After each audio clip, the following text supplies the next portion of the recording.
देखो, आज के इस वीडियो में आप देख रहे हो उच्चारण स्थान के बारे में पढ़ेंगे अपन। जितने भी जो शब्द होते हैं उन शब्दों को किस स्थान से बोला जाएगा उनके बारे में जानने की प्रयत्न करेंगे आज। कि जो अपने पास में कक्के के जो 33 वर्ण होते हैं उन वर्णों को कहाँ से बोला जाएगा, स्वरों के जो वर्ण होते हैं उनको कहाँ से बोला जाएगा। ये परीक्षा दृष्टि से बहुत ही महत्वपूर्ण है, जैसे कोई कंपटीशन की परीक्षा हो या फिर अपने बोर्ड की परीक्षा हो, उनके लिए भी महत्वपूर्ण होते हैं। तो देखो दोस्तों, आते हैं जानते हैं थोड़ा सा। सबसे पहले मैंने यहाँ पर उच्चारण स्थान की तालिका बना रखी है, जिस तालिका में मैंने एक तरफ लिख रखे हैं वर्ण, जैसे कि ए आ कैसे लेके अनाखाली तक और है से हल और विसर्ग। इसको बोला जाएगा कंठ से, और इसकी जो संज्ञा होती है, इन वर्णों की जो संज्ञा रहेगी, इस वाले वर्णों की संज्ञा रहेगी, उनको कंठे कहा जाएगा। ये भी परीक्षा में कभी कभार पूछा जाता है कि भाई जैसे कैसे लेके अना तक की वर्णों की संज्ञा कौन सी होगी, तो उसको बोलेंगे कंठे संज्ञा बोलेंगे। इसी प्रकार देखो, इस तालिका में मैंने सारे वर्ण जो लिख रखे हैं कि भाई ई च वर्ग और यस है को तालु से बोला जाएगा, ऋषि और ट वर्ग या फिर र और स को मूर्धा से बोला जाएगा। इसी प्रकार देखो दोस्तों, आप आराम से वीडियो को रोक के और इस सारणी को अपनी कॉपी में लिख सकते हो, जिससे कि आपको याद करने में सहूलियत रहेगी। आसानी से आप इसको अगर लिख लोगे कॉपी में तो आपको आसानी से याद हो जाएगी। तो देखो दोस्तों, आज हम इस सारणी के बारे में पढ़ते हैं कि भाई कौन से शब्दों का उच्चारण कहाँ पे होता है। कुछ मैंने वाक्य यहाँ पर लिख रखे हैं जो एग्जाम में पूछे जाते हैं कि एग्जाम में किस प्रकार के वाक्य आएंगे, क्या पूछेगा वो। तो वो देखो, पहला प्रश्न मैंने दे रखा है। एग्जाम में ऐसा प्रश्न पूछेगा जो पिछली बार में आया था कि ए वर्ण से उच्चारण स्थानम अस्ति। भाई ए वर्ण का उच्चारण स्थान बताओ कि ए वर्ण को कहां से बोला जाता है। अगर आप लोग ये सारणी याद रखोगे तो दिख रखा है यहाँ पर ए और ऐ जो वर्ण होता है वो बोला जाता है किससे, कंठ और तालु से। तो कंठ तालु यहाँ पर लिख देंगे। ए वर्ण का उच्चारण कहां से होता है, कंठ तालु, कंठ और तालु से होता है। इसी प्रकार दूसरा प्रश्न दे रखा है कि विसर्ग का उच्चारण स्थान कहां से होएगा। तो देखो ऊपर लिख रखा है कि ए आ और कैसे लेके अनाखाली और है से हथौड़ा और विसर्ग, इसका उच्चारण स्थान कंठ से होता है। तो यहां पर लिख देंगे कंठ। इसी प्रकार पे का पूछ रखा है कि जो पे वर्ण है इसका उच्चारण कहां से होता है।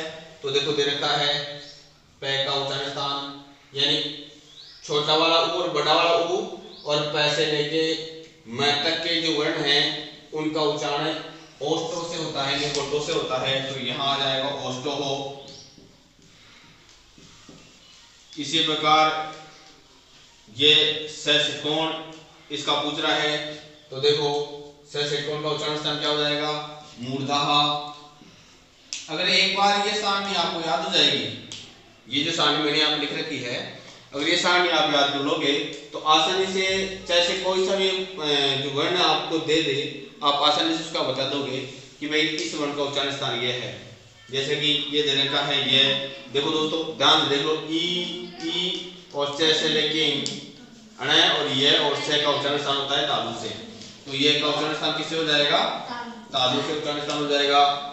इसी प्रकार ल है, इस ल का उच्चारण स्थान देखो लितु लसाणाम दंता, ल का उच्चारण स्थान किससे हो जाएगा, दंता यानी दांतों से।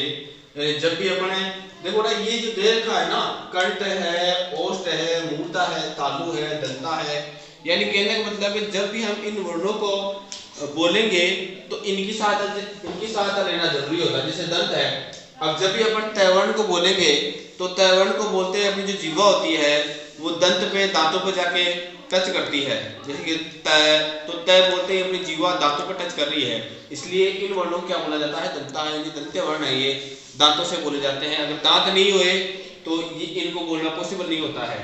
इसी प्रकार देखो ये जो वर्ण होते हैं उ, अगर अपने होठ नहीं हुए तो अपन इन वर्णों को बोल नहीं सकते। ओष्ठ, होठों के बिना इन वर्णों को नहीं बोला जा सकता है, इसी इन वर्णों को ओष्ठ्य वर्ण कहा जाता है, होठों से बोले जाने वाले वर्ण। अब इसी प्रकार देखो ये दे रखा है ओ वर्ण, ओ वर्ण यहाँ पे लिखा हुआ है वर्ण किसे बोला जाएगा, कंठोष्ठ से बोला जाएगा, तो यहाँ पर कंठोष्ठ लिख देंगे।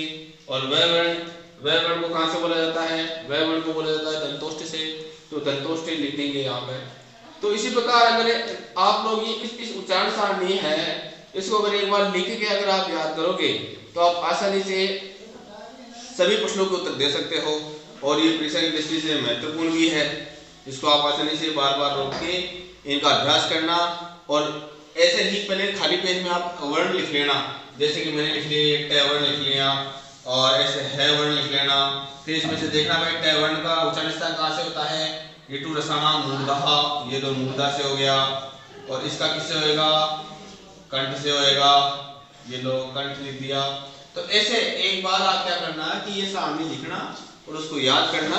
और फिर दूसरे पेज में आप क्या करना कि जो अपने कैसे ज्ञानी तक के जो वर्ण होते हैं उनको लिख लेना, और फिर प्रत्येक वर्ण का लिखते रहना कि भाई इस वर्ण का उच्चारण स्थान मूर्धा होता है, इस वर्ण का उच्चारण स्थान दंता होता है, इस वर्ण का उच्चारण स्थान ये होता है।